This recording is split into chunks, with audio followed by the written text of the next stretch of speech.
आपण ऐकत आहात जगद्गुरु तत्वदर्शी संत रामपालजी महाराज यांच्याद्वारे लिखित पुस्तक ज्ञानगंगा। अमेरिकेची महिला भविष्यवक्ता फ्लोरेन्सची महत्त्वपूर्ण भविष्यवाणी। अमेरिकेची विश्वविख्यात भविष्यवक्ता फ्लोरेन्सने आपल्या भविष्यवाणीत अनेक वेळा भारताचा उल्लेख केला आहे। The fall of sensational culture या आपल्या पुस्तकात तिने लिहिले आहे की सन 2000 वर्ष येता येता भयावह प्रमाणात नैसर्गिक संतुलन बिघडेल, लोकांमध्ये आक्रोशाची प्रबळ भावना निर्माण होईल, दुराचार परिसीमा गाठेल, पाश्चिमात्य देशातील विलासी जीवन जगणाऱ्यांमध्ये निराशा, बेचैनी आणि अशांती निर्माण होईल, अतृप्त अभिलाषा आणखी जोर पकडतील, त्यामुळे आपापसात कटुता वाढेल, चारही दिशांना हिंसा आणि अत्याचाराचे वातावरण असेल, असे वातावरण होईल की सगळीकडे हाहाकार माजेल। परंतु भारतात निर्माण होणारी एक नवी विचारधारा हे घातक वातावरण संपवून टाकेल।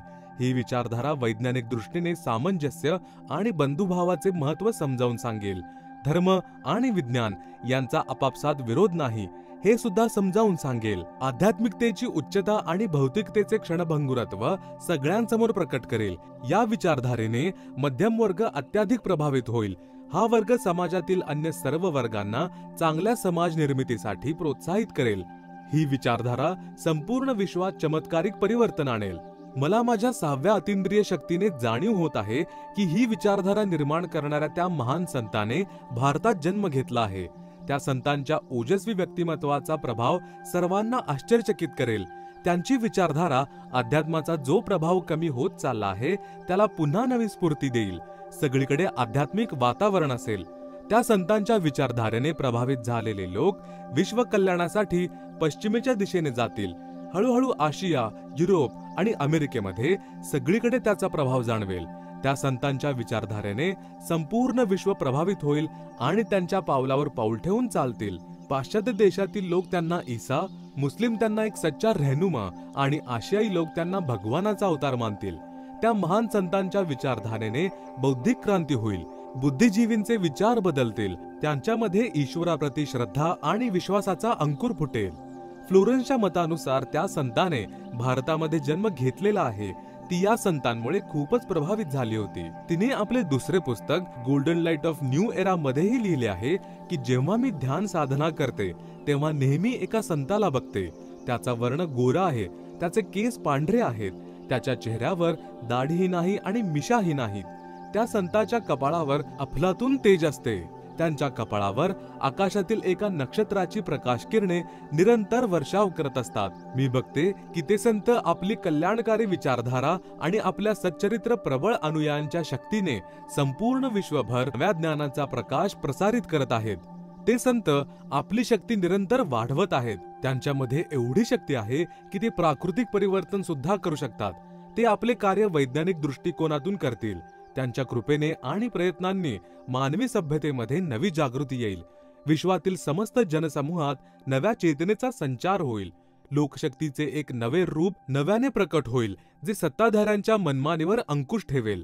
मनोचिकित्सक आणि संमोहन कलेचे विश्वविख्यात ज्ञाता डॉक्टर मोरे बर्स्टिन यांची फ्लोरेन्सची चांगली मैत्री होती। एक वेळ फ्लोरेन्सने त्यांनाही सांगितले होते की डॉक्टर, ती वेळ मोठ्या गतीने जवळ येत आहे जेव्हा सत्तालोलुप राज्यकर्त्यांच्या तुलनेत तुमच्यासारख्या समाजसेवकांच्या गोष्टी समाज अगदी लक्षपूर्वक ऐकेल।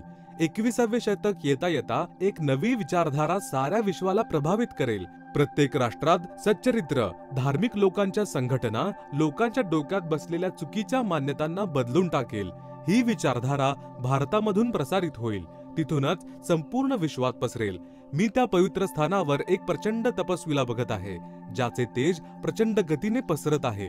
मनुष्यातील निद्रिस्त देवत्वाला जागे करण्यासाठी आणि धरतीला स्वर्ग समान बनवण्यासाठी ते संत अहोरात्र प्रयत्न करत आहेत। एका पत्रकाराने सन 1964 मध्ये फ्लोरेन्सला विचारले होते की तुम्ही जगाचे भविष्य सांगू शकाल काय? फ्लोरेन्स उत्तरादाखल म्हणाली होती, 1970 ची सुरुवात व्यापक उलथापालथीने होईल। 1979-80 नंतर असे भूकंप होतील की न्यू जर्सीचा काही हिस्सा, युरोप व आशियामधील काही देशांचे स्थान भूकंपामुळे विदीर्ण होऊन जाईल। काही जलमय सुद्धा होतील। तिसऱ्या विश्वयुद्धाची भयावहता सगळ्यांच्या डोक्यात बसेल आणि ते या युद्धाची तयारी करतील। परंतु भारतीय राजनेता आपल्या प्रभाव आणि बुद्धीने तिसरे विश्वयुद्ध टाळण्यात यशस्वी होईल। तिसरे विश्वयुद्ध सुरू होईपर्यंत भारताच्या शासनाची सत्ता आध्यात्मिक प्रवृत्तीच्या लोकांच्या हातात येईल. त्यामुळे त्यांच्या प्रभावाने विश्वयुद्ध टळेल. ते शासनकर्ते एका महान संताच्या ओजस्वी आणि क्रांतिकारी विचारधारेने प्रभावित होतील. ते त्या संताला असे समर्पित होतील जसे वॉशिंग्टन वासीय स्वातंत्र्य आणि मानवतेसाठी समर्पित झाले होते. अमेरिकेतील न्यू जर्सी शहरात राहणारी फ्लोरेन्स खरोखर एक विलक्षण महिला होती.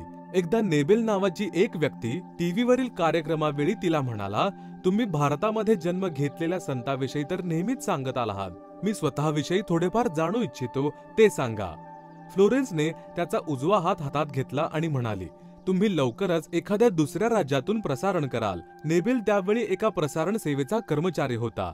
फ्लोरेन्सची ही वाणी ऐकून तो हसू लागला. काही वेळाने तो म्हणाला, तुम्ही माझी चांगलीच मस्करी केली.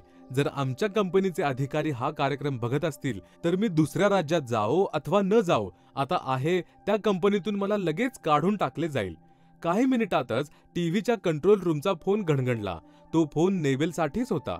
त्याच्या कंपनीचे जनरल मॅनेजर त्याच्याशी बोलू इच्छित होते. नेबेलने जेव्हा फोन उचलला त्यावेळी ते म्हणाले, आपण न्यूयॉर्क मधून प्रसारणाचं काम सुरू करण्याचा निर्णय घेतला आहे. तेथे तुम्हालाच पाठवले जाईल. आता ही बाब गुप्त ठेवायची आहे. ही घोषणा उद्या करण्यात येईल. मी टीव्हीवर फ्लोरेन्स बरोबरची तुझी चर्चा बघत होतो. फ्लोरेन्सने तुझ्याविषयी जे सांगितले ते पूर्णपणे सत्य आहे. आश्चर्याची बाब ही आहे की हे गुपित तिला कसे माहीत झाले. नेबेल फ्लोरेन्सचा चेहरा बघतच राहिला. काही पत्रकारांनी तिला एकदा विचारले होते की त्या भविष्य कसे बघतात आणि गायब व्यक्ती किंवा वस्तूंचा शोध कशा घेतात. तर फ्लोरेन्सने सांगितले, मला स्वतःलाच माहित नाही की असे कसे संभव होते. मी भविष्याविषयी एक खूप महत्त्वपूर्ण बाब सांगत आहे.